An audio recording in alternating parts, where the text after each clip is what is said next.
Alors nous sommes le mardi 5 janvier 2016, nous sommes au Brûlat dans le Var, j'ai quelqu'un à côté de moi, j'ai dû demander de se présenter, bonjour. Alors je suis Bruno Fournier, retraité de l'horticulture et passionné de légumes anciens et particulièrement de tomates. Alors justement, tomates, on se retrouve par rapport à la fête de la tomate à Sifour pendant cet été 2015. C'est là où on s'est rencontrés d'ailleurs pour la première fois avec pas mal de choses, surtout sur les variétés, très belle fête, qu'on m'a demandé de venir en ce début d'année 2016 puisque on est sur un terrain et apparemment un terrain nouveau. Oui, alors nous sommes sur un terrain nouveau. Je vais cette année démarrer un conservatoire régional de la tomate où je compte mettre en culture 1500 variétés de tomates. À cette fête de la tomate, combien on avait présenté de variétés déjà là-bas? Alors lors de la fête de la tomate de Sifour, j'avais présenté environ 400 variétés de tomates sur quelques mètres carrés. Et là, on passe à un chiffre nettement supérieur. Là, on passe à un chiffre 3 fois supérieur.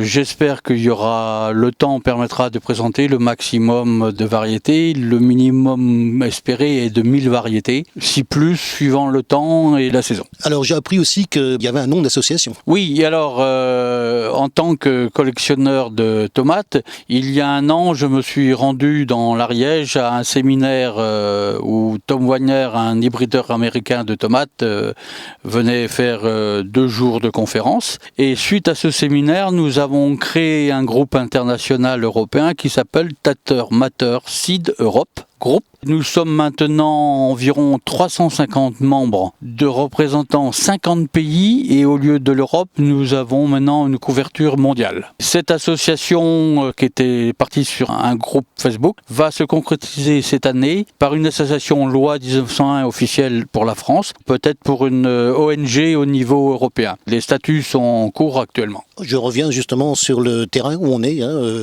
On est à côté du Brûlat, je le rappelle. C'est nouveau, il y a tout à faire ici. C'est une ancienne exploitation maraîchère où cette année, là le terrain il est brut, on est en plein hiver. Il va être retourné cette année pour préparer justement les plantations des tomates. Il y aura aussi quelques autres légumes où nous allons présenter des collections de tomates anciennes, de tomates récentes d'hybrideurs français, belges, américains, libres, c'est-à-dire qui ne sont pas des semenciers, que des variétés libres d'accès. Et cette année, en plus, l'année commence très bien, puisque notre association vient d'être acceptée par le GEVES pour pouvoir déposer des dossiers de tomates au catalogue français et donc communautaire, où nous allons présenter des variétés anciennes pourront être cultivées par les jardiniers particuliers et qui pourront être commercialisées par les grainetiers. Alors entre la fête de la tomate et maintenant, j'ai vu que tu restais pas qu'ici, tu allais voir d'autres manifestations sur lesquelles tu étais présent. Alors, ayant un réseau grâce à Facebook de collectionneurs tomates au niveau européen, j'étais présent pour 2015 à une exposition en Belgique à Stave. Je participais aussi à Aveskerk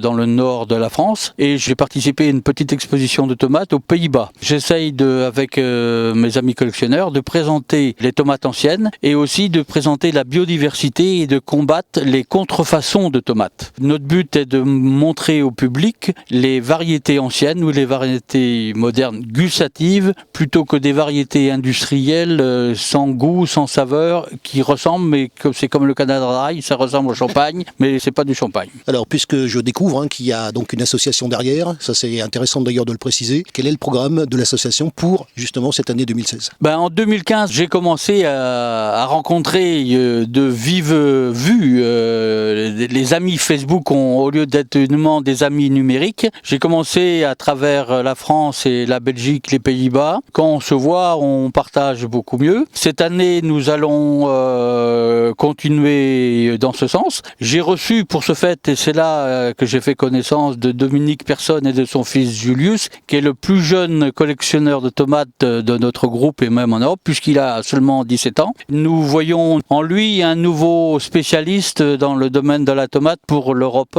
et nous comptons sur lui, il a un brillant avenir. Dans la continuité du programme 2016, avec des amis rencontrés particulièrement en Belgique lors des différentes manifestations. Je voudrais citer Gerd Freeman, Rita De Klerk, José Antoine, avec qui nous sommes en train de travailler et élaborer un programme sur la classification des variétés de tomates. Ça va être l'un des travaux importants de ce groupe pour pouvoir reconnaître les vrais des fausses et de déterminer des fiches signalétiques les plus complètes possibles. Le travail est commencé depuis quelques années avec José Antoine, qui est connu aussi en Belgique sous le nom de Ambiorix, qui fait un travail vraiment très important, qui crée des variétés et qui a soulevé d'énormes problèmes que nous, collectionneurs, nous devons de compléter ce travail parce que nous sommes aperçus que actuellement certaines variétés venaient à la mode et n'étaient pas forcément la voie à suivre, entre autres des tomates dites bleues qui peuvent porter certains problèmes génétiques aux tomates avoisinantes. Moi qui ai commencé depuis maintenant 4 ans l'hybridation de tomates,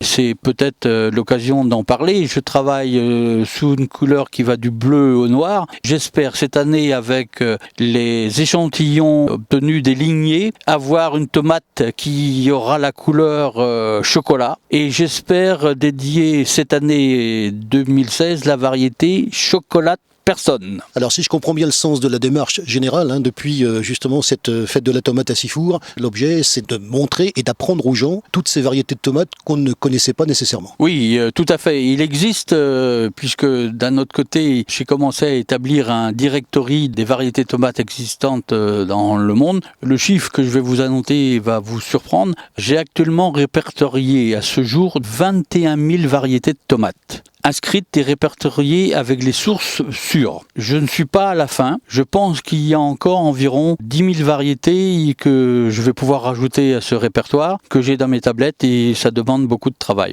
Par ailleurs, j'ai commencé en 2015 une approche des professionnels en France pour essayer de vulgariser les variétés anciennes dans la démarche industrielle. Je suis allé visiter une station de recherche en Bretagne, dans le Nord Finistère, qui regroupe les SICA de Saint-Paul-de-Léon, Prince de Bretagne et d'autres coopératives, où nous avons passé un test, où nous avons mis en essai pour cette année 2016 30 variétés de tomates libres pour montrer que les tomates libres étaient aussi bonnes, voire meilleures que les tomates industrielles. Les variétés de tomates libres en question, ce sont des variétés de tomanières qui sont cette année mises en culture dans la région de Saint-Paul-de-Léon. Alors moi je voudrais revenir également quand vous allez ailleurs, vous allez voir justement, si on peut les appeler comme ça, vos confrères, vous faites des variétés, quand vous allez voir vos confrères, ils font les mêmes variétés que vous justement, ils font des variétés qui sont des variétés différentes pour se compléter. Vu la quantité de variétés de tomates dans le commerce ou dans les échanges entre collectionneurs, chacun a sa part, chacun a ses goûts, donc en fait nous avons des collections complémentaires, parce que certains vont être spécialisés dans les tomates russes ou dans les tomates en forme de cœur, d'autres dans les tomates tigrées ou dans les tomates naines. Chacun a sa collection, donc on se complète, on échange aussi nos variétés, nos graines et on prend bien sûr les meilleurs de chacun et on se donne les meilleurs conseils pour avoir une collection qui vaille la peine. Alors en ce début d'année 2016, on est parti pour continuer ce qu'on a fait, nouveau terrain et puis ces variétés de tomates, on les garde. Oui, on les garde et le but c'est d'augmenter la biodiversité et cette année, pour le vœu que je peux avoir pour 2016, le fait de pouvoir maintenant inscrire des variétés anciennes et libres dans le catalogue communautaire. Et il faut savoir que dans le catalogue communautaire en Europe, 90% sont de couleur rouge. Les tomates ne sont pas seulement rouges, donc le but que nous avons, c'est d'amener un peu plus de couleurs à ce catalogue monotone. Nous espérons pour cette année un début et améliorer chaque année la quantité et la diversité et la biodiversité de tomates dans les catalogues nationaux et européens.